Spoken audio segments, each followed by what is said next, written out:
Selamat hari Minggu kita semua.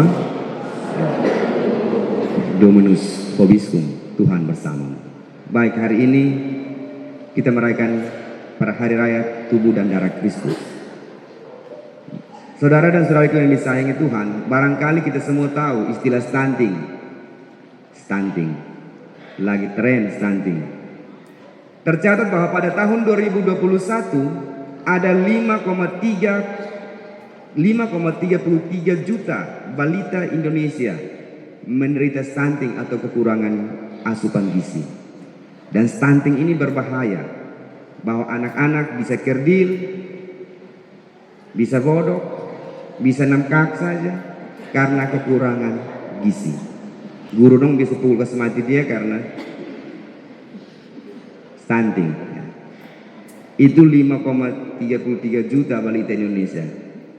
Kita di TTU juga banyak ya. Stunting. Stunting merupakan kekurangan gizi. Dan secara tertentu, dalam arti tertentu, banyak orang Katolik pun kekurangan gizi secara spiritual. Kurang gizi secara spiritual. Badannya besar, kepalanya besar, ototnya besar, tapi imannya begitu kecil dan begitu kerdil. Kucing baru meong di belakang rumah, dia bilang, aduh mama, padahal tiap hari fitness terus. Ya. Barangkali kita pun kekerdilan atau kekurangan gizi secara rohani. Dan ingat bahwa kita manusia bukan hanya badan saja, tetapi kita juga punya jiwa dan punya roh. Terkadang jiwa kita berteriak minta makan, jiwa kita berteriak minta asupan gizi. Tapi kita sering menutupinya dengan berbagai hal. Dengan rekreasi, ya, dengan piknik, dengan minum sopi, dengan isap rokok, atau dengan dansa, ya, dengan belanja sebanyak-banyaknya, dengan makan coklat sebanyak-banyaknya. Jadi ada yang putus cinta, habis putus cinta 1 minggu 2 minggu badan naik karena makan. Kalau laki-laki habis putus cinta 1 minggu kemudian badan turun karena minum sopi. Ya. Saya mau menegaskan di sini bahwa terkadang jiwa kita berteriak.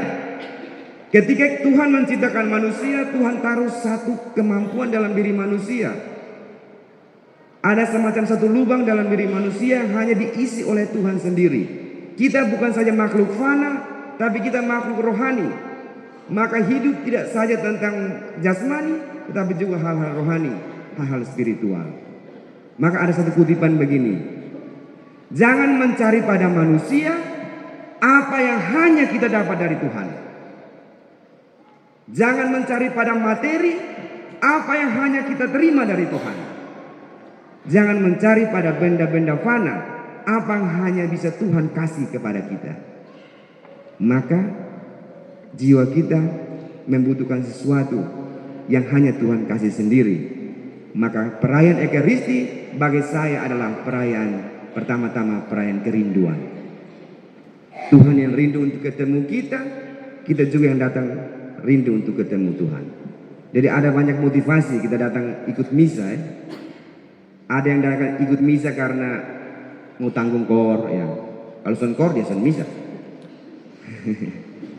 Ada yang ikut misa karena dia petugas liturgi. Ada yang ikut misa karena memang dia pun kawan yang ajak. Ada yang ikut misa supaya dilihat orang.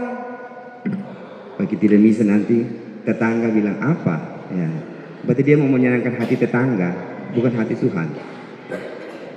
Ada yang ikut misa supaya kelihatan dia rohani. Doa sampai menangis-menangis, berlutut sampai 1 jam. Omong orang juga 1 jam. Itu leh. Ada orang yang doa berlutut di tabernakel sampai menangis-menangis. Tetapi di tempat kerja, di keluarga begitu kejamnya.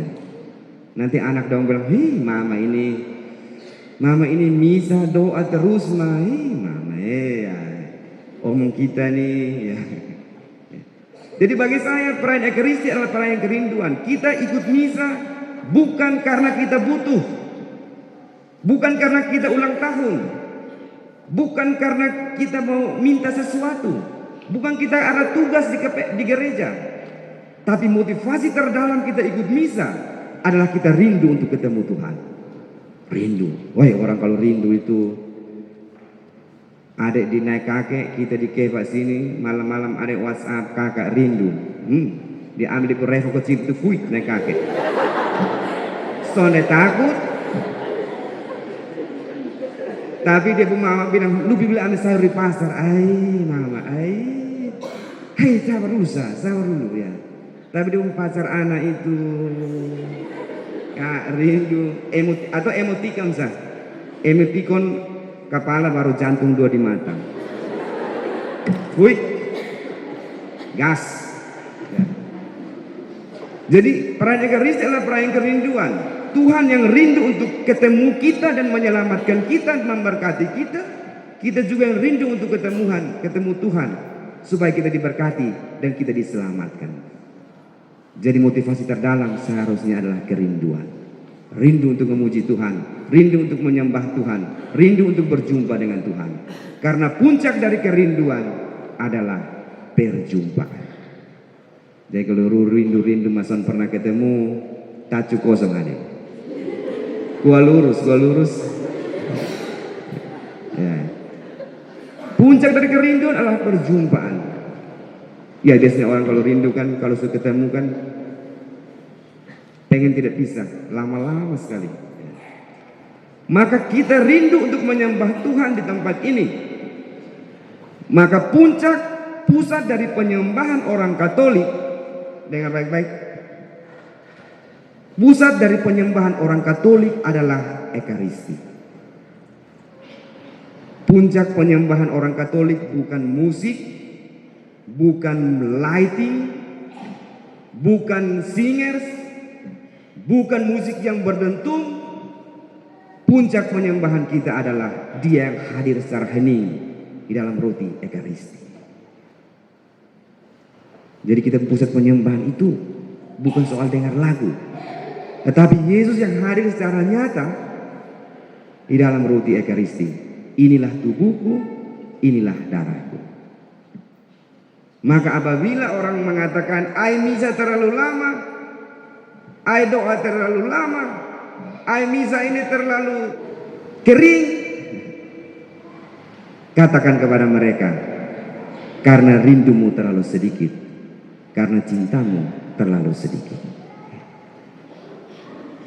Kalau cintamu terlalu sedikit, karena rindumu terlalu sedikit. Maka kalau kita datang dengan motivasi kerinduan, berarti kita sudah ada di jalan penyembahan yang benar. Jadi datang misa bukan karena pastornya. Ada umat bilang, ini minggu misa dari siapa? Romo. Dia lain. Mau pastor siapapun itu, pastor datang dan pergi, pastor tua ataupun pastor muda, pastor yang ganteng maupun pastor yang tidak, pastor yang lawak maupun yang pastor yang serius. Tapi alasan kita datang misa adalah kita mau ketemu dengan Tuhan. Karena Yesus yang bersamayam dalam Ekaristi. Itu baru Katolik. Ya. Itu baru Katolik. Yang kedua, perayaan Ekaristi adalah satu undangan dari Tuhan. Jadi sebelum kita sambut itu kan pastor bilang, berbahagialah kita semua yang diundang ke perjamuan. Jadi ini undangan. Keselamatan itu undangan. Kalau kita menghargai undangan Tuhan, Tuhan menghadiahkan kita keselamatan. Tapi kita tidak menghargai undangan Tuhan, berarti kita tidak mendapat bagian dalam keselamatan itu. Dan kalau kita diundang, berarti kita itu berharga, kita itu berarti, kita penting. Karena Tuhan mau kita hadir di dia punya pesta, Tuhan mau hadir di dia punya acara, berarti kita semua diundang. Contoh, kampung tetangga buat acara di samping rumah, baru tidak undang kamu rasa karmano? Bisa undang kita mau pergi juga, ya. kita dapat undang. Atau kita pun keluarga buat pesta, dia tidak undang kita. Kalau orang buat pesta dan kita tidak diundang, berarti kita tidak dianggap. Kita disepelekan, kita tidak ada artinya, bahwa kehadiran kita tidak ada artinya. Itu kalau kita tidak diundang. Namun ketika kita diundang, baru kita berharga, kita berarti, kita penting untuk orang itu. Demikian pun logikanya seperti itu. Tuhan undang kita. Berarti Anda dan saya, setiap pribadi, mau kaya, mau miskin, mau putih maupun hitam, mau siapapun dia, apapun statusnya, apapun situasi hidupnya, kita semua berharga di mata Tuhan. Dan kita semua diundang kepada tatanan keselamatan. Jadi ini undangan. Jadi nanti kita beritahu, kita mengkanang, hoi, tiap minggu Tuhan undang kita. Undang. Kalau kita tidak hadir berarti kita tidak menghargai undangan. Contoh, kalau kita pun kawan undang kita, lalu kita tidak hadir, padahal dia mengharapkan sekali kita hadir, berarti kita mengecewakan dia. Seringkali pun demikian. Bapak Ibu sekalian, saudara-saudaraku yang terkasih, dan yang ketiga, roti Ekaristi yang siap diambil, siap diberkati, siap dipecah-pecahkan, dan siap dibagi-bagikan. Mari kita jadi seperti roti Ekaristi. Diambil, diberkati, dipecah-pecahkan, dan dibagi-bagikan. Jadi kalau kita ikut misa terus, jangan terlalu kikir. Ya. Karena hidup berekaristi semuanya hidup berbagi. Tuhan hadir sebagai Tuhan pesta, dan dia hadir juga untuk membagikan dirinya. Diambil, diberkati, dipecah-pecahkan, dan dibagi-bagikan. Tuhan hadir untuk memberikan dirinya. Inilah tubuhku, inilah darahku. Jadi orang Katolik harus tahu ini ya. Tuhan Yesus tidak pernah bilang ini simbol tubuhku. Tidak bilang begitu. Atau inilah simbol darahku. Tidak begitu. Tuhan Yesus mengatakan pada perjamuan malam terakhir, inilah tubuhku, inilah darahku. Jadi kita tidak seperti yang lain, hanya simbol. Katolik sungguh meyakini bahwa setelah dikonsekrasi, hosti dan anggur itu berubah substansi. Sungguh-sungguh tubuh, sungguh-sungguh darah Kristus. Berarti seluruh diri Kristus kita terima dan dia bersemayam di dalam kita. Jadi bukan lambang, bukan simbol. Maka datang gereja, terima komuni dengan hati yang menyembah. Hati yang menyembah. Ada yang datang, tubuh Kristus, tubuh Kristus, tubuh Kristus, 6 kaki. Tubuh Kristus, amin. Amin berarti apa? Setuju. Amin berarti apa? Jawaban afirmatif.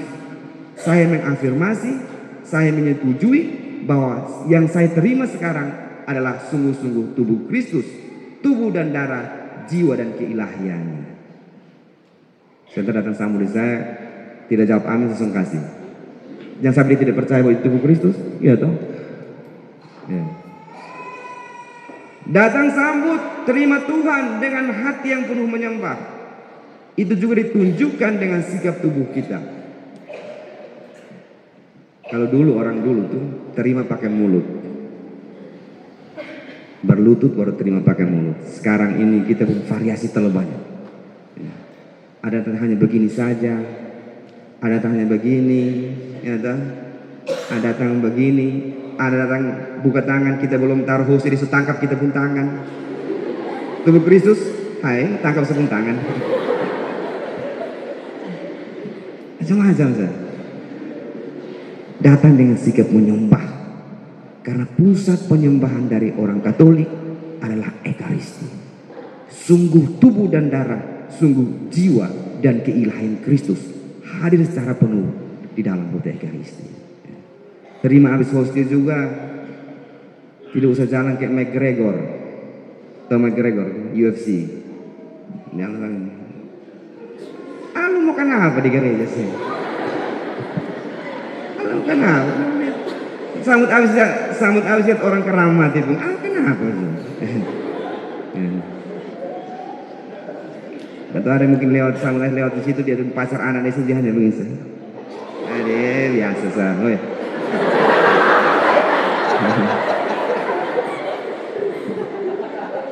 Jadi saya mau ingatkan kita ya.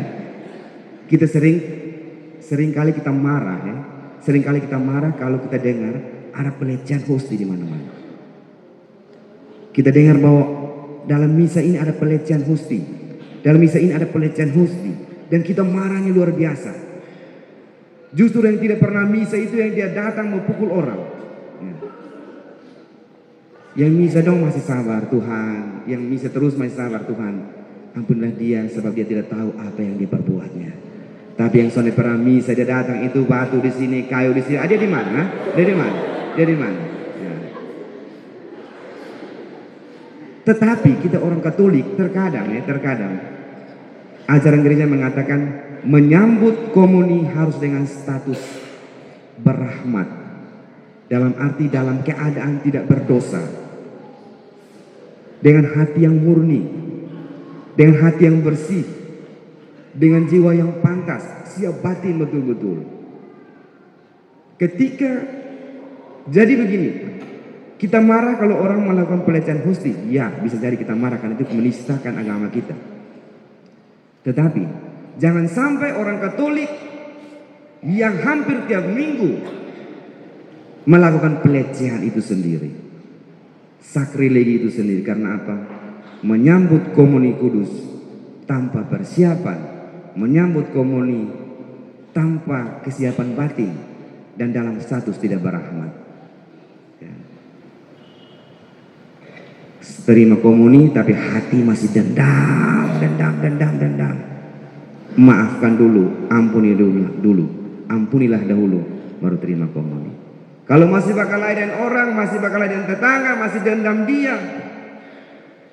buat pengakuan dulu, mengampuni dulu baru terima komuni.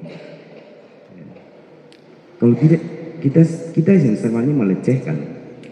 Kira-kira ajarannya seperti itu. Jadi menyambut komuni dalam status berrahmat. Siap. Kalau datang misa